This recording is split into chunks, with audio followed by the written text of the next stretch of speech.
Iran ಟರ್ಕಿಯ ಮೇಲೆ ballistic missile ಅನ್ನು ಹಾರಿಸಿದೆ ಅನ್ನೋ ಮಾಹಿತಿ ಈಗ ಸಿಗ್ತಾ ಇದೆ. ನ್ಯಾಟೋ ಏರ್ ಡಿಫೆನ್ಸ್ ಸಿಸ್ಟಮ್ನಿಂದ ಕ್ಷಿಪಣಿಯನ್ನ ಪುಡಿ ಮಾಡಲಾಗಿದೆ. ಸದ್ಯಕ್ಕೆ ಇರಾನ್ ಹಾರಿಸಿದಂತಹ ಮಿಸೈಲ್ ಅನ್ನ ಪುಡಿ ಮಾಡಲಾಗಿದೆ.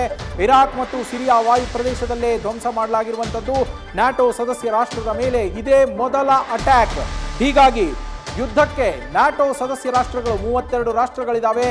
ಆ ರಾಷ್ಟ್ರಗಳು ಎಂಟ್ರಿ ಕೊಡುತ್ತಾ ಅನ್ನುವ ಪ್ರಶ್ನೆ ಈಗ ಮೂಡ್ತಾ ಇರುವಂತದ್ದು. ಯಾಕಂದ್ರೆ ಇದು ಮೊದಲ ಅಟ್ಯಾಕ್ ನಡೆದಿರುವಂತದ್ದು ನ್ಯಾಟೋ ದೇಶದ ಮೇಲೆ, ನ್ಯಾಟೋ ಸದಸ್ಯ ರಾಷ್ಟ್ರದ ಮೇಲೆ ಟರ್ಕಿಯ ಮೇಲೆ ದಾಳಿಯನ್ನ ಮಾಡಲಾಗಿದ್ದು, ಇರಾನ್ ಮಾಡಿದಂತಹ ದಾಳಿಯಲ್ಲಿ ಅದು ಹಾರಿಸಿದಂತಹ ಬ್ಯಾಲಿಸ್ಟಿಕ್ ಮಿಸೈಲ್ಗಳನ್ನು ಹೊಡೆದುರುಳಿಸಲಾಗಿದೆ. ಇರಾಕ್ ಮತ್ತು ಸಿರಿಯಾ ವಾಯು ಪ್ರದೇಶದಲ್ಲಿಯೇ ಈ ಮಿಸೈಲ್ಗಳನ್ನು ಹೊಡೆದುರುಳಿಸಲಾಗಿದೆ. ನ್ಯಾಟೋ ಸದಸ್ಯ ರಾಷ್ಟ್ರಗಳು ಇದರಿಂದಾಗಿ ಯಾವಾಗ ನ್ಯಾಟೋ ಸದಸ್ಯ ದೇಶದ ಮೇಲೆ ಅಪ್ರಚೋದಿತ ದಾಳಿಯನ್ನು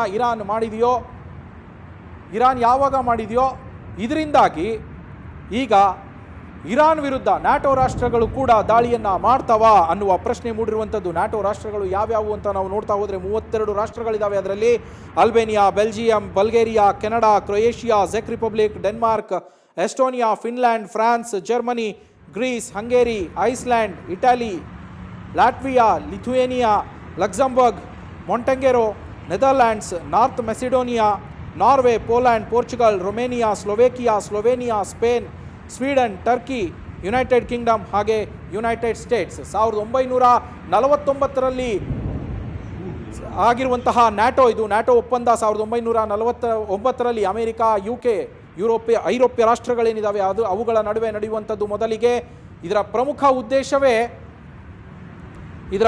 ಉದ್ದೇಶವೇ ರಕ್ಷಣೆ. ನ್ಯಾಟೋ ಸದಸ್ಯ ರಾಷ್ಟ್ರಗಳಿಗೆ ಒಬ್ಬರಿಗೆ ಒಬ್ಬರು ರಕ್ಷಣೆಗೆ ಬರುವ ಉದ್ದೇಶದಿಂದಾಗಿ ಈ ಒಪ್ಪಂದವನ್ನು ಮಾಡಿಕೊಂಡಿದ್ದು. ಹೀಗಾಗಿಯೇ ಅಪ್ರಚೋದಿತ ದಾಳಿಯನ್ನು ಟರ್ಕಿ ಮೇಲೆ ಮಾಡಿರೋದ್ರಿಂದ ಎಲ್ಲ ನ್ಯಾಟೋ ರಾಷ್ಟ್ರಗಳು ಇದರಲ್ಲಿ ಭಾಗಿಯಾಗ್ತಾವ, ಎಂಟ್ರಿ ಕೊಡ್ತಾವ ಯುದ್ಧಕ್ಕೆ ಅನ್ನುವ ಪ್ರಶ್ನೆ ಮೂಡಿರುವಂಥದ್ದು ಸದ್ಯಕ್ಕೆ. ನ್ಯೂಸ್ ಫಸ್ಟ್ ನಿರ್ಭೀತಿಯಿಂದ ನಿಮ್ಮ ಪರವಾಗಿ.